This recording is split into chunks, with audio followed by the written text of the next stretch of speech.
Lámpara es tu palabra para mis pasos, luz en mi sendero. Lámpara es tu palabra para mis pasos, luz en mi sendero. Buenas tardes, queridos hermanos, hermanas oyentes de Radio Anglicana, la radio de la Iglesia. Bienvenidos a esta nueva temporada de su programa La Palabra Hoy.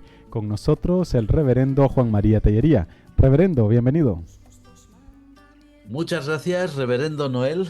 Una gran alegría poder volver a vernos aquí en este programa y por supuesto también pues una gran alegría tener nuestro encuentro con los equipos de Radio Anglicana y por encima de todo con nuestros radio oyentes que están ahí al otro lado. Totalmente, después de este pequeño descanso, después del verano y después también de los últimos episodios de la palabra. Hoy retomamos con entusiasmo, con alegría y pues poniendo esta nueva temporada en las manos de Dios. Oremos. Padre nuestro que estás en los cielos, te damos muchísimas gracias, Señor, de todo corazón, porque tú nos concedes una vez más el privilegio de poder seguir difundiendo tu palabra a través de las ondas gracias al Ministerio de Radio Anglicana. Te pedimos, Señor, que nuestro programa de hoy, que inicia esta nueva temporada, sea un programa que tú puedas aceptar, que tú puedas bendecir a pesar de todas nuestras más que humanas limitaciones. Y hoy, Señor, también, como hemos hecho muchas veces, al iniciar ahora esta nueva etapa, seguimos intercediendo, Padre nuestro, por el mundo, un mundo que realmente necesita tu palabra, que necesita la esperanza que emana de ella y que necesita a Jesucristo. Te damos las gracias por escucharnos, en el nombre del Padre, del Hijo y del Espíritu Santo. Amén. Amén. Bueno, pues en este segundo episodio, en esta segunda temporada, por así llamarlo, nueva temporada, porque ya llevamos casi 5 años consecutivos con este espacio, así que en esta nueva temporada de la palabra hoy vamos a reflexionar sobre la segunda epístola del apóstol San Pablo a los Corintios. Como sabéis, ya hemos analizado la primera, pues ahora iniciaremos con la segunda, no sin antes saludar a nuestros hermanos que nos ven y nos escuchan en este momento en la transmisión de vídeo, tanto en la página web de radioanglicana.es como también en las distintas plataformas que retransmiten la señal y principalmente también en nuestra página de Facebook y en el grupo de amigos de Radio Anglicana de Facebook. Muchísimas gracias por acompañarnos, también a los hermanos que nos escuchan a través de la transmisión en sonido, en audio, en las aplicaciones móviles de Radio Anglicana. Gracias por acompañarlos y pues si tienen alguna inquietud en el transcurso del programa, como siempre, pueden hacérnosla llegar al número de Radio Anglicana, el 698-68-0696, anteponiendo el signo positivo con el número 34 si lo hacen de fuera de España. Así pues que iniciamos estas reflexiones en torno a la segunda epístola a los Corintios y pues hoy haremos, como siempre en un nuevo espacio, una introducción general a esta segunda carta. Tus justos mandamientos, Señor, dame vida según tu promesa. Bueno, pues la pregunta que se nos plantea Juan Mari para comenzar estas reflexiones es el por qué. ¿Por qué una segunda carta después de una primera que ha sido tan amplia, tan clara, tan edificante? ¿A qué se debe esa necesidad o a qué se debió, ¿no?, esa necesidad de una segunda carta, una segunda epístola? Efectivamente, como dices muy bien, Noel, había una real necesidad de una segunda epístola. Tenemos que tener en cuenta que en la época en la que vivió el apóstol San Pablo, en el siglo I, prácticamente en toda la antigüedad, e incluso más adelante, la correspondencia epistolar, las cartas, lo que llamamos hoy las cartas, pues eran prácticamente el único medio de comunicación real que existía en el mundo. En aquella época, pues ya podemos imaginar, no existían los teléfonos, no existían otras maneras, los telégrafos, por ejemplo. Era imposible comunicar de otra forma que no fuera por medio de una correspondencia escrita, ¿no? Además, por otro lado, esta segunda carta a los Corintios, además de esta necesidad de estar siempre en contacto con aquella congregación que era tan importante para el apóstol San Pablo como eran los creyentes de Corinto, por otro lado, era muy evidente leyendo la epístola, que existían motivos muy determinados, que ahora mencionaremos si Dios quiere, motivos determinados que de alguna forma impulsaban al apóstol a escribir una nueva epístola para aquella comunidad corintia, una segunda epístola que complementara en cierto sentido pues opiniones, consejos, puntos de vista que se habían tratado ya en la primera. Entonces era completamente lógico que San Pablo la escribiera.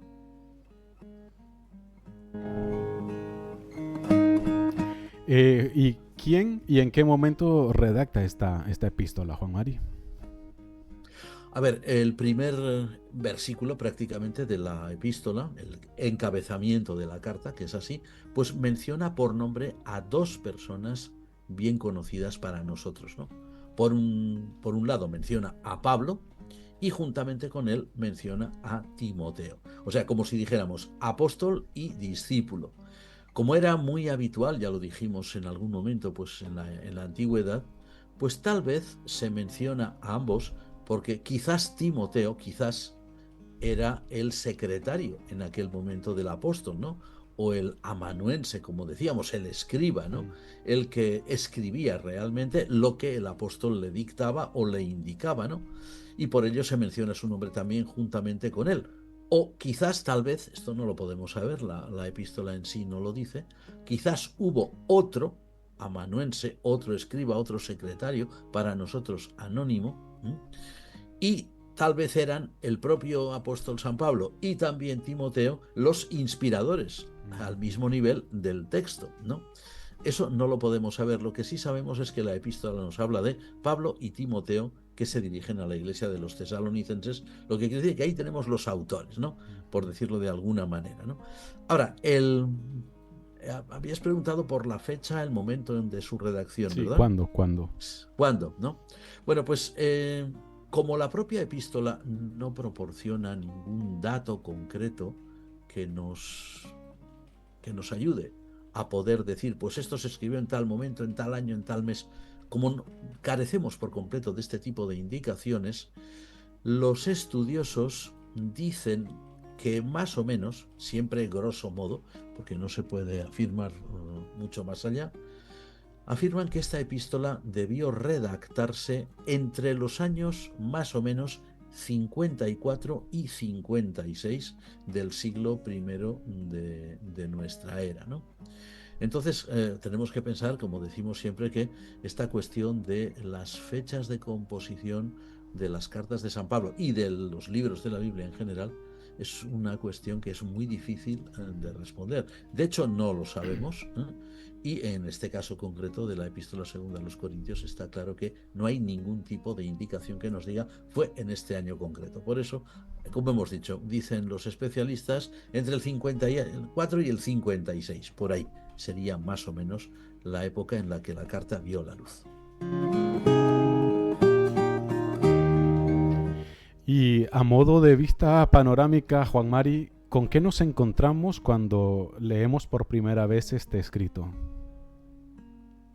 Mira, cuando cualquiera de nosotros lee por primera vez esta carta y la lee completa, en todos los lectores siempre suele provocar reacciones, una reacción bastante generalizada, ¿no? A ver, está claro que al leer esta epístola segunda a los Corintios podemos imaginar que hay todo un trasfondo, pero un trasfondo de gravísimos problemas en aquella comunidad cristiana. Problemas que, sin duda, el envío de la primera carta no había resuelto, ¿no?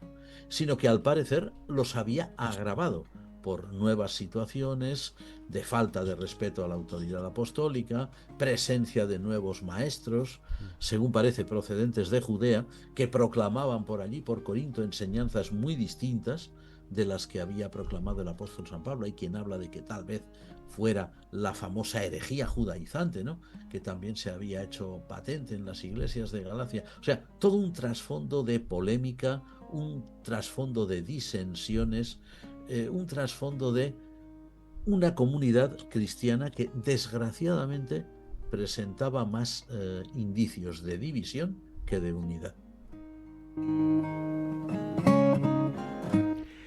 ¿Cuáles serían las dificultades con las que un lector común se podría encontrar y luego las que se encuentran los especialistas, Juan Mari? Bueno, además de lo que hemos dicho, ¿no?, de ese trasfondo de disputas, ese trasfondo de enfrentamientos constantes que dividían a la comunidad corintia, aunque la verdad es que San Pablo no da demasiado detalle sobre estas personas o sobre estos grupos, ¿no? Los menciona, están siempre ahí, evidentemente era algo que a él le preocupaba, pero es que además de esto, cuando se lee Segunda a Corintios, deja un sabor un tanto extraño, ¿no? Daría la impresión de que es una epístola redactada quizás muy rápido, una epístola que deja entrever un cierto desorden en la exposición de los temas, ¿no?, o en la exposición de las ideas, una cierta falta de estructura, de cohesión, que dificulta bastante, por lo menos en parte, la comprensión de lo que realmente quería decir, ¿no? Y deja en el lector de hoy, como decimos, una impresión de incoherencia, ¿no? Por esta razón, algunos estudiosos han llegado a decir que Segunda a los Corintios es probablemente la epístola más enigmática de todo el conjunto de cartas de San Pablo, del Corpus Paulinum, ¿no? La epístola más enigmática porque no siempre se capta bien la línea general de los distintos temas que el apóstol está tratando. ¿Y cómo lo explican los especialistas, Juan Mari? Bueno, pues mira, vamos a decir que los especialistas más conservadores, lo que se llama la exégesis tradicional, ha intentado explicar estas características, ¿no?, de esta carta diciendo que sin duda San Pablo escribió, o la redactó, o la dictó, no en un estado normal, en un estado anímico normal, sino tal vez sometido a enormes tensiones, a grandes altibajos emocionales, lo cual explicaría un poco la redacción un tanto incoherente, ¿no? Como si el apóstol estuviera escribiendo a saltos, ¿no? Trato este tema y ahora salto a este otro porque también está ahí, porque también me está creando complicaciones, porque también me han preguntado sobre él. Es lo que se ha intentado explicar por parte de los especialistas más conservadores. Fíjate que es curioso, ¿no?, que cosas bastante parecidas se han ido diciendo, ¿no?, de muchos escritores antiguos, porque, a ver, Segunda a los Corintios no es el único escrito de la antigüedad que plantea problemas de significado o de estructura, ¿no? Mira, hay una anécdota muy curiosa que dice, por ejemplo, que cuando leemos hoy, o bien en copias del texto original en griego, o bien en traducciones, cuando leemos las tragedias de aquel gran poeta griego que fue Esquilo, pues se nota cierta incoherencia. Claro, lo que pasa es que hay por ahí una especie de leyenda urbana, ¿no?, que dice que Esquilo componía sus tragedias en estado de embriaguez. Entonces, claro, para muchos especialistas que siguen una línea muy tradicional, pues es muy fácil decir, hombre, aquí se nota que Esquilo no estaba sereno del todo cuando escribió esta escena, ¿no?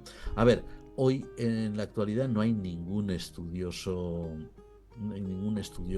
un poco serio que acepte estas explicaciones, naturalmente, ¿no? A ver, Esquilo era un gran poeta, bebiera o no, y sus obras, pues en fin, muestran incoherencias, pero eso no quiere decir que escribiera mal. Una persona que escribe en estado de embriaguez no escribe así, evidentemente, ¿no? Y San Pablo, evidentemente, estaba sometido sin duda a grandes presiones, a grandes tensiones, pero incluso una persona que está sometida a este tipo de circunstancias, si es un buen escritor, y él lo era, pues no escribe tan mal, no escribe tan desordenado como se da a entender que es la epístola segunda a los Corintios. Sin duda que hay otras explicaciones mejores. En muchos libros de la Biblia, de los que hemos analizado, Juan Mari, hemos visto también cómo muchos críticos de la Biblia intentan pues encontrar una solución o hacen alguna propuesta que intenta aclarar o resolver ciertas situaciones, y lo hemos visto pues en varios libros, ¿no? Anteriormente. ¿Qué hace la crítica bíblica al respecto con este escrito precisamente? Mira, la crítica bíblica actual, que está mucho más desarrollada y mucho mejor estructurada que lo que eran las explicaciones tradicionales de otras épocas, ¿no? Uh-huh. La crítica bíblica hoy propone para esta epístola, lo mismo que para otros escritos, tanto de la Biblia como de fuera de ella, propone algo que es muy interesante, y es la hipótesis. La hipótesis, decimos hipótesis, o sea, no la certeza, la hipótesis de una composición no directa, sino de una recopilación posterior de fragmentos de varias cartas, sin duda, escritas por San Pablo a los Corintios, porque San Pablo no solo escribe dos, se da a entender incluso en el Nuevo Testamento que pudo escribir más, ¿verdad? Y que esa recopilación de todos esos materiales, que eran verdaderamente de la pluma del apóstol San Pablo, pues se habría llevado a efecto pues muy temprano tras la muerte del apóstol. Se supone que el apóstol San Pablo muere hacia el año 64, 62 o 64 de nuestra era, martirizado por el emperador Nerón, y entonces lo que intenta decir la crítica es que nada más morir el apóstol, sus discípulos, quienes quiera que fueran, ¿no? Algunos pues podrían ser conocidos como Timoteo mismo, y otros pues sin duda no lo son para nosotros, pero lo que hicieron fue recoger toda la correspondencia o trozos de la correspondencia que el apóstol guardaba de todo lo que él había escrito a los corintios, y para que no se perdieran, los publicaron, por decir así, los copiaron y los publicaron en un solo bloque. Y esto se evidenciaría, mejor dicho, porque hay cierta incoherencia entre unos capítulos y otros, ¿no? A ver, no es una idea descabellada, no es una idea descabellada, no es ningún sinsentido, no quiere decir que todos los estudiosos hoy coincidan siempre en todos los detalles y en todas las delimitaciones de estos supuestos fragmentos, pero podría ser que fuera cierto, ¿no? Porque se vería una línea general de la composición de este escrito. Sea como fuere, ¿no? Se trata de una hipótesis, sí. Una hipótesis que pretende, por supuesto, salvaguardar plenamente la autoría paulina de la epístola. Es decir, fue San Pablo realmente quien escribió esas palabras, ¿no? O sea, no es decir, bueno, esto lo compuso no se sabe quién y aquí pues hacen una especie de encaje de bolillos pretendiendo vender que es algo del apóstol cuando no lo era. No. Evidentemente era del apóstol. Ahora, ¿era una carta o eran fragmentos de muchas que el apóstol había enviado a Corinto? Esta sería la cuestión. Y al respecto, sí, se entiende de que es una manera de solucionar, ¿no? La crisis que genera, de intentar, correcto, solucionar. ¿Y hay alguna prueba de ello, Juan Mari? No hay ninguna prueba de ello. En este tipo de hipótesis que se emiten sobre textos tan antiguos como son los de la Biblia, ya sean del Nuevo Testamento o del Antiguo, ¿no? Nunca puede haber prueba ninguna. Fíjate, en un detalle muy concreto. A ver, en todos los manuscritos del Nuevo Testamento, en todos los manuscritos más antiguos que han llegado hasta nosotros, siempre la epístola segunda a los Corintios aparece completa tal como la leemos hoy, ¿eh? Tal cual. Entonces, ¿eso qué significa? Pues los críticos más prudentes, los más comedidos, pues afirman que tal composición, si fue real, a base de textos paulinos previos, se debió de realizar muy pronto tras la muerte del apóstol, ¿no? Pues prácticamente cuando murió, ¿no? En fin, ahí ha quedado la cuestión. No se puede probar que eso sea así, pero en este caso tenemos que tener en cuenta que los que emiten este tipo de hipótesis son conscientes de que son hipótesis, ¿eh? O sea, nunca pueden afirmar 100%. Efectivamente, se definieron una serie de textos y los recopilaron todos juntos para que no se perdieran. Es una hipótesis de trabajo, pero nunca se podrá probar, ¿no? Pero en fin, así son las ciencias bíblicas. Ahora hablemos un poco de su contenido, Juan Mari. ¿Qué rasgos o cómo presenta o qué podemos encontrar en esta epístola en relación con la figura del apóstol San Pablo? Sí, a ver, vamos a ver.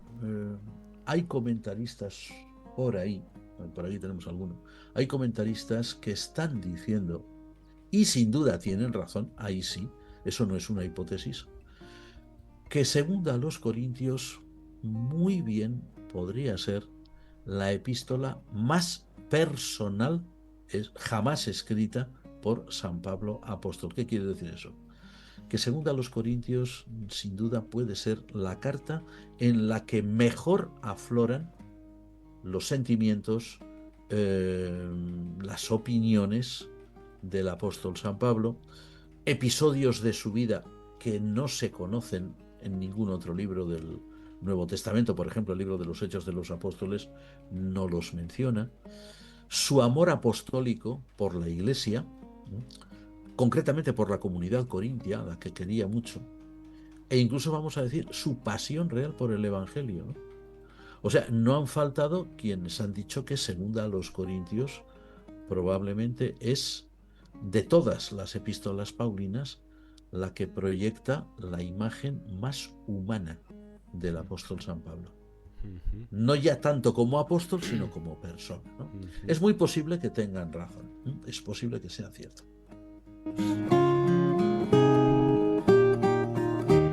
¿Hay alguna especie de tema general que sea común en toda la epístola o una especie de hilo conductor desde principio hasta el final, Juan Mari?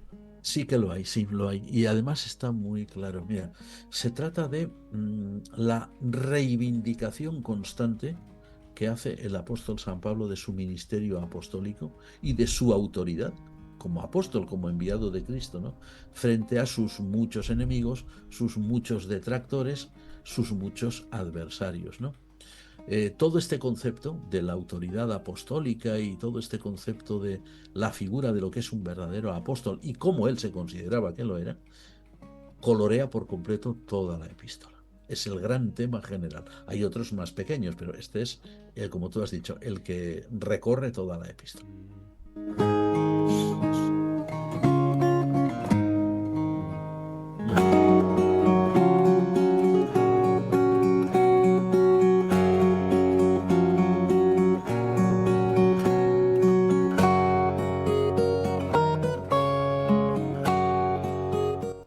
Casi siempre la forma en la que se estructura un libro o en este caso una epístola casi siempre coincide con la forma en la que también vamos a dirigir los espacios relacionados a estas reflexiones. Pues la pregunta viene en ese hilo, Juan Mari. ¿Cómo se estructura esta epístola y si va a ser esa la forma en la que también vamos a hacer las reflexiones aquí en la radio? Sí, como hemos dicho muchas veces, cuando hablamos o introducimos un libro, un escrito componente de la Biblia, pues nos encontramos con que según quienes sean los autores, según quienes sean los editores de esa edición concreta de las Escrituras, pues estos libros pueden ser estructurados de muy distintas formas, ¿no? De muy distintas maneras. Y no quiere decir que unas sean erróneas y las otras no. Es que todas están muy bien hechas y todas se atienen al propio texto, ¿no? Lo que ocurre es que según quién sea el editor o según quién sea el que ha trabajado ese texto concreto, pues ve tales partes en base a, pues uno se centra, por ejemplo, en un vocabulario específico.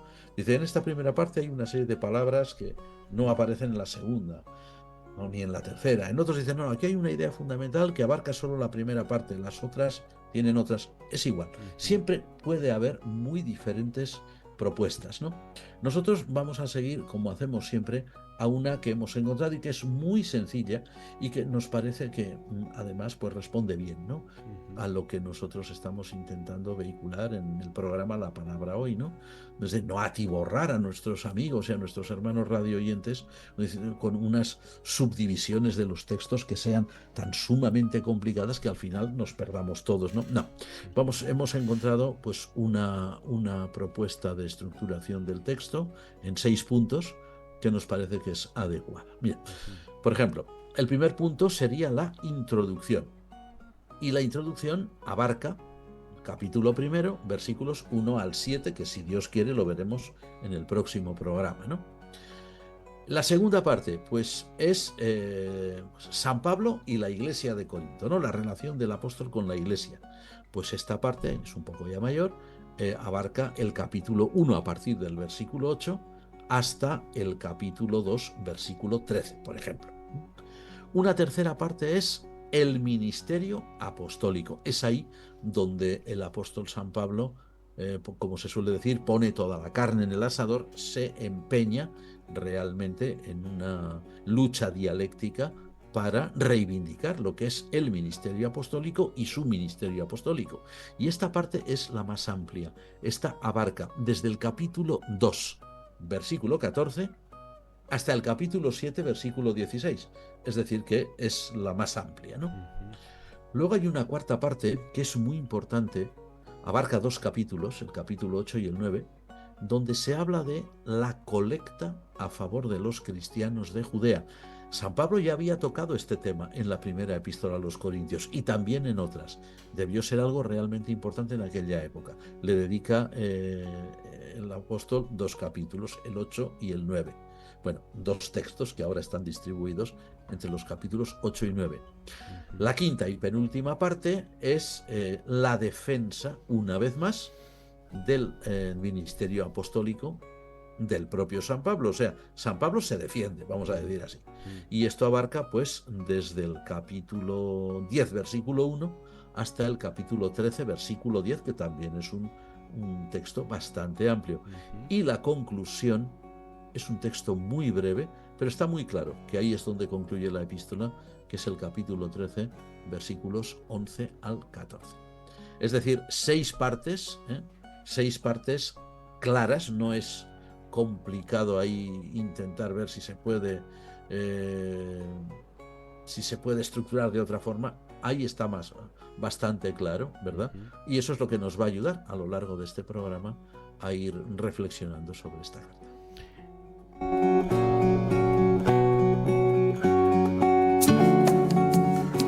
Bueno, pues ahí lo tienen, queridos oyentes, 6 partes que vamos a ir analizando aquí en La Palabra Hoy para una mejor comprensión. Sumando a este primer espacio de introducción, pues tendríamos 7 espacios dirigidos a las reflexiones en torno a esta segunda epístola del apóstol San Pablo a los Corintios. Así que les animamos también a, como algunos nos han estado escribiendo el WhatsApp de Radio Anglicana, pues se pondrán también a leer durante esta semana la lectura. Muchos nos dicen que ya la han leído, pero quieren volver a revivir lo que allí el apóstol nos ha dejado escrito para luego también saborear mejor el estudio y disfrutarlo, como nos han expresado algunos oyentes. Muchísimas gracias por sus reportes de sintonía, principalmente gracias a nuestro querido hermano el reverendo Juan Mari por este tiempo que nos dedica a todos nosotros, al equipo de Radio Anglicana y también a sus oyentes y a los seguidores de este espacio de La Palabra Hoy. Juan Mari, gracias a todos vosotros que estáis ahí a todos los hermanos que están al otro lado, incluso al otro lado del charco, o de los charcos, porque parece que hay en todo el planeta gente que nos está escuchando, ¿verdad? Y sobre todo, gracias a Dios. Gracias a Dios, Así es, Señor, totalmente. que es quien guía y así esperamos que dirija siempre. El que nos da todos. El querer y el hacer, así que... Y el hacer, ¿no? Así que... Este gran ministerio que es Radio Anglicana. Totalmente, es por lo que... por quien estamos, por él estamos acá y también por nuestros seguidores y nuestros oyentes, que para ellos es que se prepara todo esto y esperamos también que sea de bendición para todos ellos. Así que, queridos hermanos, ha sido todo por hoy, ha sido esta una introducción general que hemos hecho en torno a esta epístola, pues para tener una visión panorámica de lo que nos vamos a encontrar en todos estos encuentros de estudio o de reflexión en torno a esta segunda epístola. Como siempre, gracias por acompañarnos, gracias por estar con nosotros, con Radio Anglicana. Les animamos para dentro de 8 días a esta misma hora encontrarnos aquí en una emisión más de La Palabra Hoy. Hasta entonces les esperamos y sigan en sintonía de Radio Anglicana. Hasta entonces, alabado sea Jesucristo. Amén. Amén.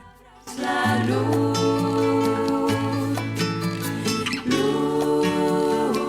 tu palabra es la luz,